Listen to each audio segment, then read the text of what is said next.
Sheru moon walk कर रहा था, तभी इसकी चीखें निकल जाती हैं। कौन भौंक रहा है ये बदतमीज? ये सुनकर चूहा वहाँ आ जाता है हाय दैया, मार डाला रे। और मुन्ना मिस्त्री बन के इसके पैर का किल निकाल देता है। आज मैं मर गया भैया।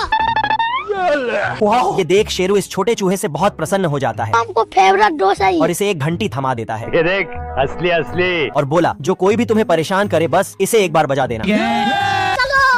तभी वहाँ से ये हरामी बांगड़ बिल्ला जा रहा था और चूहे को अकेला देख के इसे परेशान करने का सोचता है। आजा आजा।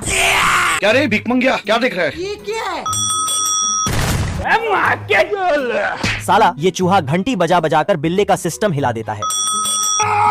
तभी चूहा घंटी की नोक पर बिल्ले को नौकर बना लेता है। पर इस चूहे की खुशी ज्यादा देर नहीं टिकने वाली थी। तभी बिल्ला शेरू को रस्सी से बांध देता है और पुराना हिसाब छुट्टा करने लगता है।